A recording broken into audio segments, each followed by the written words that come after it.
Why, a gingerbread cow being lowered into a pit on a licorice harness. I wonder why.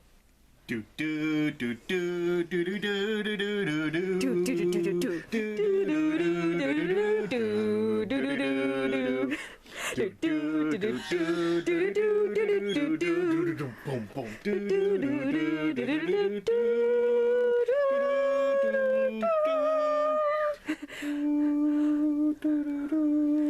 So we call this section "They Should All Be Destroyed," reflecting the beginning of the movie when Muldoon suggests that all the raptors be destroyed after they lower the cow in. And then this part, we call this part "Clever Girl," because here's where Muldoon has put his hat down and he thinks he's hunting this raptor, but in reality he's being approached from behind by the other one, hence the line "Clever Girl." Alright, so how did we make it? We found first inspiration in a Velociraptor cookie cutter we found at a local store for 69 cents. Then, we started in the SketchUp warehouse and searched for Raptor Pen, found a model that we liked, and opened that model in Google SketchUp. Well, it's now Trimble SketchUp, but you get the idea. We took that model, reduced it down to its minimal parts, edited it a bit, and then converted it with a 3D object converter into a format that would open in one of my favorite programs, Pepakura Designer. And Pepakura takes a 3D model and turns it into printable pieces. So let's see that next.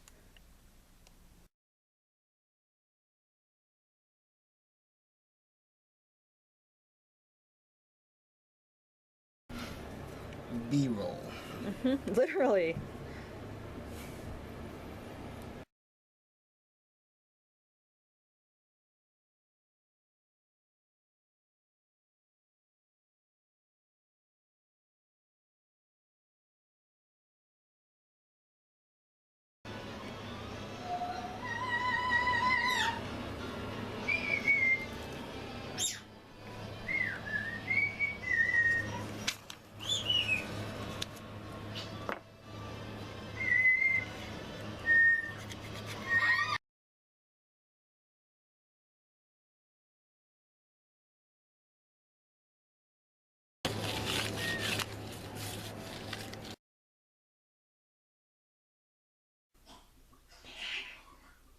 So after about a dozen batches of sugar glue, here's the recipe we decided on.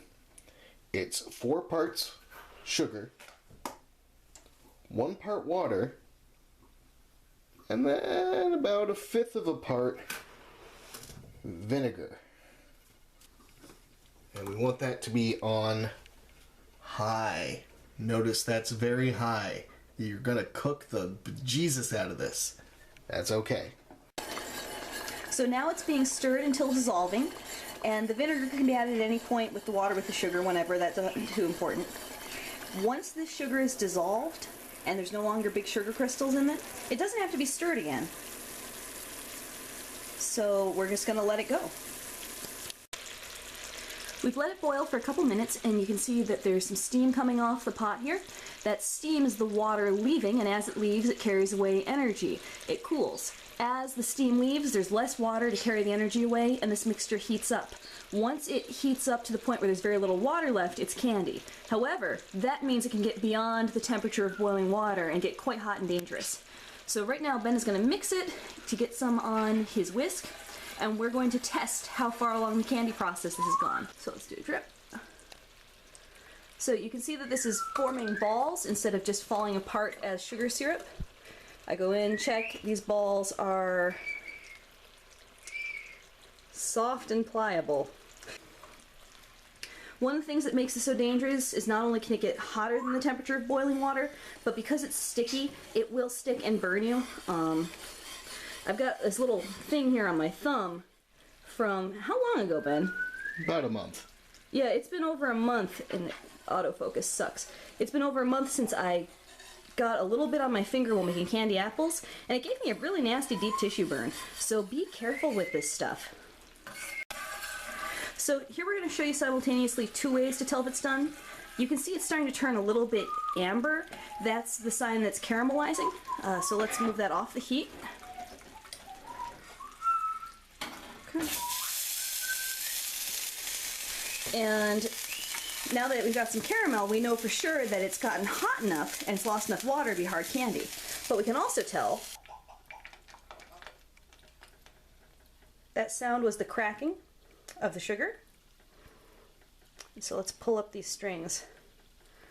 And so now the strings are hard and they snap. They're not soft and pliable anymore.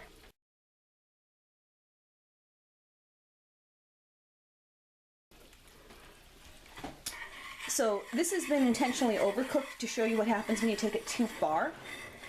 Luckily there's vinegar in here, so it's just browning and caramelizing and staying liquid. Let me show you quick what happens when you overcook it without vinegar in it. She's dead, Jim. And so here's where it's been taken too far. It's really burning. It's got a lot of garbage in it from being combusted, and it smells pretty nasty. Beyond this, it's going to start forming really gross crystals and burning to the pot. If your sugar syrup looks like this, it's time to let it cool so it stops boiling, and then gently put it in the sink. Do not add water to this. Then let's add some water and just show the folks at home. Okay, back off. This will screw you up. Again, this is really dangerous. So don't try to add water to cool it down or thin it out. Just let it cool and then soak it in the sink to dissolve the extra sugar. So as it cools, it might make a skin on the top. I just stir the skin in to remelt it into the mass of hot sugar. So what I'm going to do is I'm going to create our pylons. Build more pylons. By dipping the sugar in and touching the two pieces together. I'll let it cool for a moment. And look at that. Insti-glue! So I can go back in with my third piece. Dip. Attach. If your sugar starts to solidify, you can reheat it on the stove, but be warned that it's gonna burn more. To get pieces square, build them around something that is square, like a box. In this case, I'm going to build the two halves of the guard tower on top of the box, and then assemble them. After gluing our initial components together with the sugar candy, we've laid the rest of the pieces out to get a good idea of what order we're going to do the rest of the assembling in. So next we're going to begin frosting and sugaring level 2, now that we've finished the pylons and part of our watchtower. So we're using Pillsbury Creamy Supreme Coconut Pecan frosting here to act as the dirt media. Looks like dirt. Yeah, pretty dirty. The autofocus on this new camera sucks. Oh, that fits nicely, doesn't it? Okay, good. Time to set down the pylons underneath. I just want to know thickness. That means that we're going to be shoving the pylons as close to this thing as possible. Alright, that works. That, right? Yeah, and so while Ben's working on the pylons, I'm figuring out what the rest of the layout's going to look like. I've just drawn in where our road is going to be. Ben started to spread the grass out. Well, frosting dries a little so it's more tacky.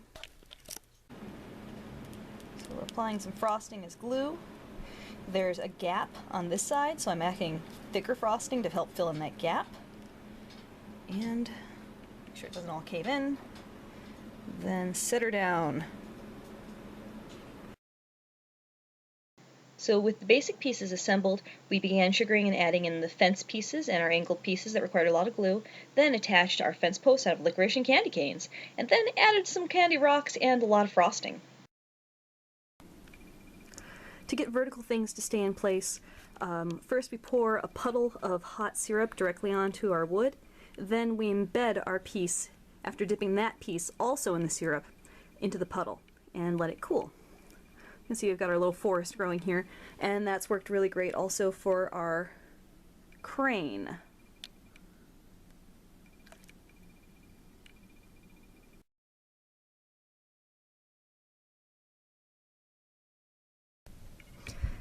And please, put your gingerbread on a cooling rack, or else if you stack the pieces together when they're not cool, they'll glue themselves and you're gonna have to pry it apart with a freaking butter knife.